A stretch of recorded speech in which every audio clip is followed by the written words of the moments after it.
Math people, another day, another lesson in our expressions unit. This lesson is going to be looking at one final property. We've done properties of addition and multiplication, and today we're going to be talking about a special property called the distributive property. The reason that this property is going to be explored on its own and not with the other properties is because we're going to do more with this property than we will with the other properties. And you will use the distributive property a whole heck of a lot in all of the math classes that you take here on out, just as a student in general, not just in 6th grade, 7th, 8th, and in high school. Distributive property is quite useful. So there's your heading, distributive property. Let's explore it. First, I'll just give you the book definition. What is the distributive property?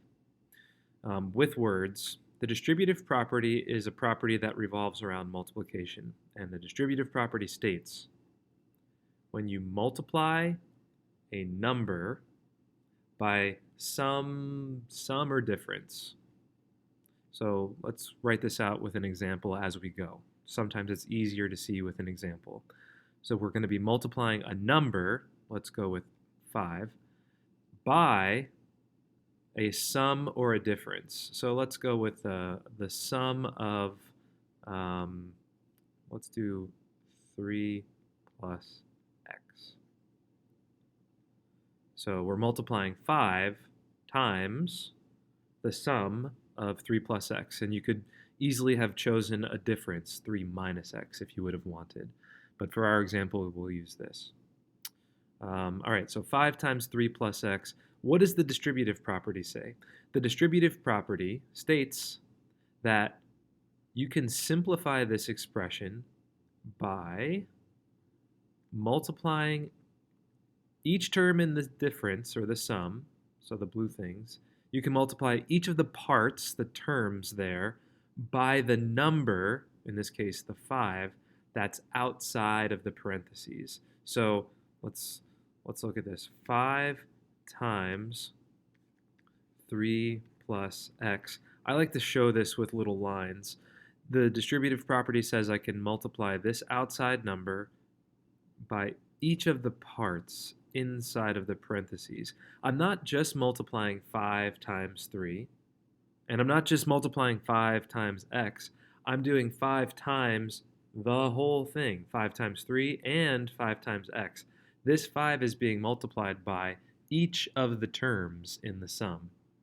So 5 times 3, 5 times x. I'm distributing it to each of these terms. I'm giving it to each of these terms. 5 times 3, so let's write this out. 5 times 3 plus 5 times x, 5 times the other term. This is the distributive property.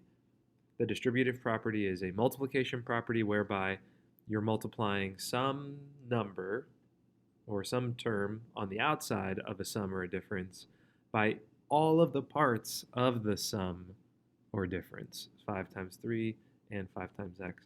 And you could even simplify this final thing a bit further. 5 times 3 is 15, we know that. So you could, final answer, 15 plus 5x. So what we're going to be using the distributive property for in this lesson and going forward in this unit is to help us take an expression and rewrite it in a different form. We're going to be simplifying an expression. We're getting rid of the parentheses and getting rid of this number on the outside by distributing it. So we'll do a lot more examples together, but I wanted to show you this property one other way, visually. Sometimes it's cool to see things in a visual manner. And you can prove the distributive property using an area model. In front of us, we have a big rectangle. And I divided the rectangle slightly, and I used 2 different shades of orange. But in total, it's one big orange rectangle. And it's got a length of 3. 3 is the length of the rectangle. And the width, so the width of the littler rectangle part is x, and the width of the bigger rectangle is 4. So from like here to here, I'm saying is x, and from here to the end is 4. So if I asked you Find the area of the entire thing put together.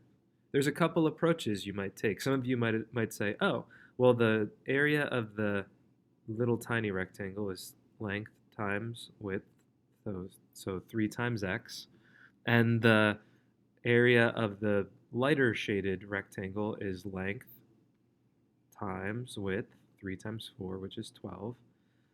And if I put that together, the area of the entire thing would be 3x, 3 times x, that's the area of the little rectangle, plus the area of the bigger rectangle, which we found was 12. And that's the area of this.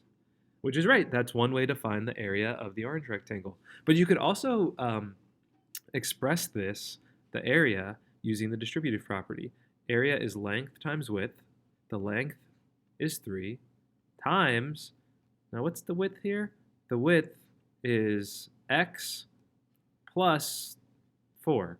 The entire width all together is this part plus this part combined, so x plus 4. This right here, this is an example of how you could use the distributive property. I'm multiplying something by a sum, 3 times the sum of x plus 4.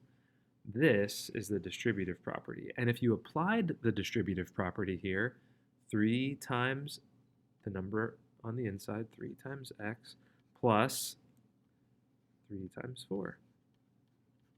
So in total, that'd be 3x plus 12. Because 3 times 4 is 12, that's how we could simplify that one. Which, what do you know? That's exactly what I had gotten the first time I did this by finding the separate areas of each rectangle and adding them together. Anyways, I hope that didn't confuse you. This is just one way to see the distributive property visualized. Let's do some examples though, because this is not as hard as it might seem. The distributive property is simply multiplying something by all of the parts of a sum or a difference. So in example A, actually let's give you a shot. If you were using the distributive property, what would be your simplified final way to rewrite this expression using the distributive property? And if you're not quite sure just yet on this very first example, you can simply put I don't know, but give it a try if you want. When I simplified this one, I got 4 times n and 4 times 5 added together because addition is the operation that's being used in this expression. 4 times n plus 4 times 5, and you could take it a step further, 4 times n plus 20, because 4 times 5 is 20. That is the most simplified way to rewrite this expression using the distributive property. And look at what the direction said. Use the distributive property to simplify each expression. Another word for simplify in this scenario is to rewrite each expression. We're simplifying the expression by getting rid of the parentheses and rewriting it using the distributive property. So cool, there's the first example. Let's try another. I'll give you a second to try to apply this distributive property idea. So type in what you think 12 times the difference of 2y minus 3 would look like after using the distributive property. All right, I got 12 times 2y and then 12 times 3. And I encourage you, use these little lines that I'm doing to help you see, all right, I'm multiplying this outside number by all of the terms, all of the pieces of the expression. So 12 times 2y, that's the first thing, minus, since that was our operation, 12 times 3. 12 multiplied by the other term on the inside of the parentheses. So 12 times 2 is 24 minus, so 24y, minus 12 times 3 is 36. And there we go. That's the simplified way to rewrite the original expression using the distributive property, applying the distributive property. Not too bad. Let's do one more here. This one's got a fraction, but it's no different. I'll give you one crack at on your own before I go over it. Trying this on your own. Apply the distributive property. So 1/2 times 6, 1/2 times 6, y minus 1/2 times 2z. This looks a little funky because there's a fraction in there, but don't overthink this. You are multiplying the outside term by both of the terms inside of the parentheses. So 1 half times 6, what's half times 6? That's 3. And just for those of you who need a quick refresher, that's how I got 3. Minus 1 half times 2, which is 1. And some of you might have rewritten this expression as 3y minus z instead of including the 1 as a coefficient, because we know that if 1 is the coefficient, we don't need to express that. But if you did, it's totally fine. And let's try one more, a little bit different than the others, but still the same exact concept. The last example here, we've got 9 times 6, 9 times x, and 9 times 2. So 9 times 6 plus 9 times x plus 9 times 2. And you could rewrite this a little bit, right? 54 plus 9x plus 18. And some of you, I hope at least some of you noticed, wait a second, I could use another property that we learned previously and take this one step further. I could commutative property, rewrite this as 54 plus 18 plus 9x, because when it's an addition problem, order doesn't matter. It doesn't matter what order you add things. So 54 plus 18, I could actually add those things together because they're both just constants. They're both just numbers on their own. So 54 plus 18 is 72. And so the best possible, can't simplify any further answer would be 72 plus 9x.